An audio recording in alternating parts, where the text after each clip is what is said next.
हाँ जी, एक और न्यू वीडियो में फिर से आपका स्वागत है। तो आपके प्यार और सपोर्ट को मद्देनजर रखते हुए आज हम फिर से एक नया वीडियो लेकर आए हैं। उसमें अपन पढ़ेंगे मानव उत्सर्जन तंत्र, और पूरा का पूरा ये टॉपिक आपके एग्जाम ओरिएंटेड है। यानी कि एग्जाम में आपको कैसे लिखना है, कैसे पूरा नंबर लेके आना, वो सारा अपन पढ़ेंगे। फालतू की बकवास नहीं करेंगे। तो अगर आपके एग्जाम में है कि मानव उत्सर्जन तंत्र का नामांकित चित्र बनाकर समझाइए, तो उसमें क्या करना है आपको, सबसे पहले आपको उत्सर्जन तंत्र की परिभाषा लिखनी है। क्या लिखनी है? उत्सर्जन तंत्र की परिभाषा। तो हेडिंग क्या डालना है आपको? उत्सर्जन तंत्र। ठीक है, उसमें क्या लिखना है? मानव शरीर के वे सारे अंग जो अपशिष्ट पदार्थों को शरीर से बाहर निकालने में सहायक होते हैं, उन सबको सम्मिलित रूप से उत्सर्जन तंत्र कहा जाता है। क्या लिखेंगे? मानव शरीर के वे सारे अंग जो अपशिष्ट पदार्थों को शरीर से निष्कासित करने में सहायक होते हैं, उनको अपन बोलते हैं उत्सर्जन तंत्र। बात समझ में आ गई? चलिए, उसके बाद आपको क्या करना होता है, इस उत्सर्जन तंत्र के सारे भागों के नाम लिखने पड़ते हैं। तो नाम लिखने से पहले आपको तो नाम लिखने, लेकिन एक बार मैं डायग्राम बना देता हूं ताकि वो सारे अंग आपको समझ में भी आ जाए, साथ में पता भी चल जाए कि भी कहाँ पे कौन सा अंग है। तो ये डायग्राम बना तो रखा है मैंने, लेकिन आपको कैसे बनाना है वो आपको बताने के लिए मैं इसको वापस रफ कर देता हूँ। ठीक है, चलिए वापस रफ कर देता हूँ इसको मैं। क्या करना है आपको? सबसे पहले ऐसे 3 लाइनें खींचनी है। खींच लोगे यार, कोई बड़ी बात तो है नहीं। ये लो भाई, 3 लाइनें खींच दी।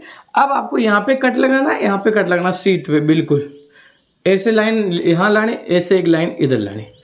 अब आपको क्या करना, ऐसा एक मूंगफली के शेप का एक बनाना है। आपको क्या करना है, एक मूंगफली का शेप बनाना है। थोड़ा ऊपर गए, लगभग ध्यान रखना है कि दोनों बराबर ही बने। ये थोड़ा छोटा बन गया तो इसको मैं पूरा वापस बढ़ा देना। मूंगफली के शेप का बन गया। इसके ऊपर थोड़ा सा यूं कर दो, इसके ऊपर भी थोड़ा सा ऐसे कर दो। इसको नली को थोड़ा आगे बढ़ाना चाहो तो बढ़ा सकते हो, आपकी मर्जी है। ठीक है, अब आपको क्या करना है, इस नली को थोड़ा सा नीचे और लेके आ जाइए। इसका नाम क्या है अभी मैं बताऊंगा, थोड़ा सा धीरे रखिए। अब आपको यहाँ पे कट करके एक नली निकालनी है यूं ऐसे, यहाँ पे कट करके एक नली निकालनी है यूं ऐसे। आप थोड़ा आगे भी लगा सकते हो, आपकी मर्जी है। फिर आप इसको यूं कर लीजिए, ऐसे ऐसे घुमा के नीचे ले आइए। इसको भी ऐसे घुमा के नीचे ले आइए। ये आ गई। अब यहाँ पर एक थोड़ा सा आपको ऐसे यूं करके ऐसे यूं शेप बनाना है। कोई बड़ी बात नहीं है, बन जाएगा आपसे। अब मैं नाम बताता हूँ उत्सर्जन तंत्र के। देखो, ये जो चीज़ है ना, ये मूंगफली के आकार की, इनको अपन बोलते हैं वृक्क, यानी किडनी। क्या है? वृक्क। लिखते समय ऐसे लिखेंगे, एक जोड़ी वृक्क, यानी एक जोड़ी चप्पल लाते हो तो 2 चीजें आती कि नहीं आती, वैसे आपको एक जोड़ी वृक्क लिखनी है।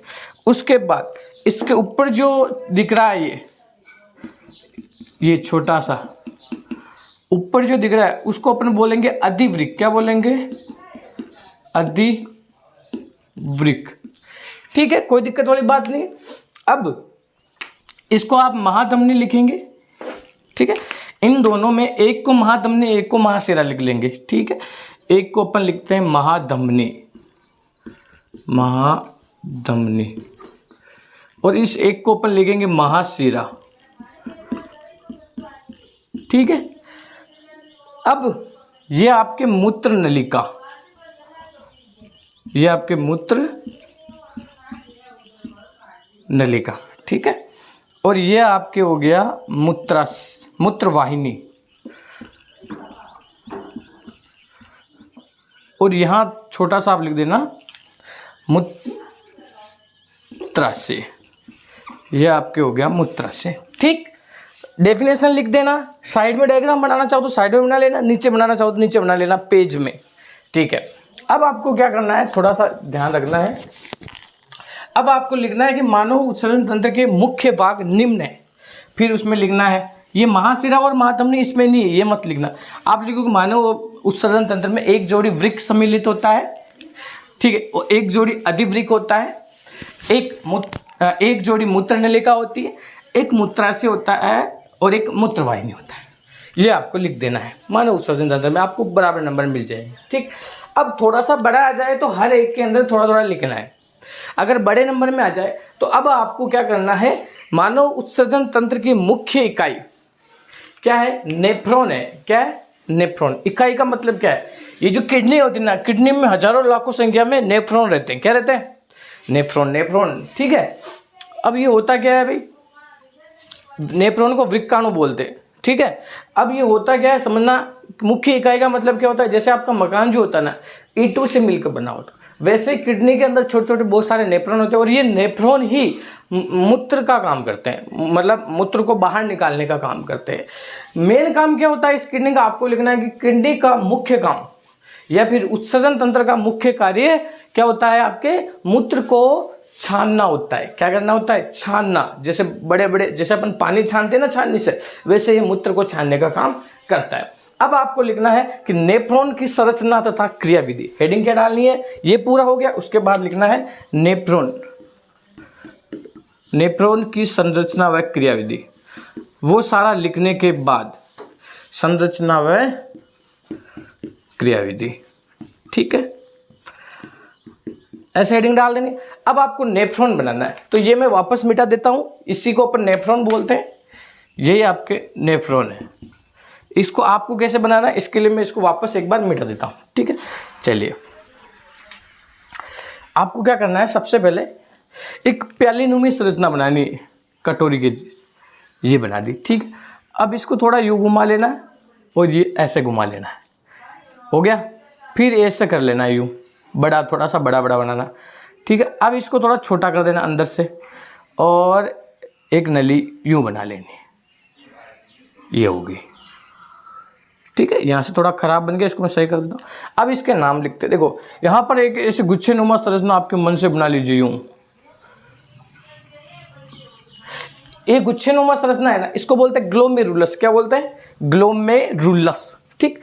उसके बाद ये इसके नीचे जो प्याली कटोरी दिख रही है, ये कटोरी, इसको बोलते हैं अपन बोमेन संपुट या फिर कैप्सूल भी बोल सकते हैं, बोमेन कैप्सूल या फिर बोमेन संपुट, ठीक।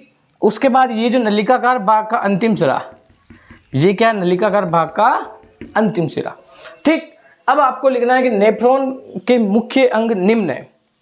तो सबसे पहले आपको हेडिंग डालनी है ग्लोमेरुलस, ग्लोमेरुलस। अब आपकी जो एनसीईआरटी की बुक है 10th की, उसमें इन सारे के बारे में थोड़ा थोड़ा लिख रखा है, तो अपन वो लिखेंगे और समझेंगे साथ साथ में। पहले एक बार मैं नाम लिख लेता हूँ सारे के। उसके बाद आपको लिखना है बोमेन संपुट, बोमेन संपुट। उसके बाद लिखना आपको अंतिम सिरा, नलिकाकार भाग का अंतिम सिरा। आपको क्या लिखना है, देखो ग्लोमेरुलस क्या करता है, जब सारा का सारा ब्लड, जो अपशिष्ट ब्लड है, काम का ब्लड नहीं है, वो ब्लड यहाँ आएगा रक्त, ठीक है। अब ये ग्लोमेरुलस में ये जो गुच्छेदार संरचना है, ये क्या करेगी, जो खराब चीजें हैं रक्त के अंदर, क्या हो सकती है, जल हो सकता है, खनिज लवण हो सकते हैं, लिख लेता हूं मैं यहाँ पे, आप भी लिख देना। जल हो जाएगा, लवण हो जाएंगे, खनिज लवण हो जाएंगे, और क्या हो सकते हैं, विटामिन्स हो जाएंगे, ग्लूकोज हो जाएगा, ठीक है। और क्या हो सकता है, एमिनो अम्ल हो सकता है, एमिनो अम्ल। जो भी अपशिष्ट चीजें हैं, काम की चीजें नहीं रही है, जैसे जल, लवण, विटामिन, खनिज लवण, एमिनो आदि, जो खराब चीजें हैं आदि को वो छानकर नीचे ले आता है। जो अच्छा होता है उसको तो वापस ऊपर भेज देता है, जो खराब चीज होती है उसको वो नीचे फेंक देता है, ठीक है। उसके बाद वो खराब जो ब्लड है, जिसके अंदर सारे मिले हुए जल, लवण, विटामिन, ग्लूकोज, एमिनो अम्ल, ये आते हैं बोमेन संपुट के अंदर। कहाँ आते हैं, बोमेन संपुट। अब ये बोमेन संपुट क्या काम करता है, बोमेन संपुट कहता है कि इनमें से भी जो अच्छी चीजें हैं, जो काम के लायक चीजें हैं, उनको वो क्या कर देता है, अवशोषित कर लेता है। जैसे जल, खनिज लवण, विटामिन आदि के जो शुद्ध भाग होते हैं, उनका ये क्या कर लेता है, अवशोषण कर लेता है, ये बोमेन संपुट, ठीक है। उसके बाद ये अपशिष्ट पदार्थ क्या करता है, अवशोषण कर लिया।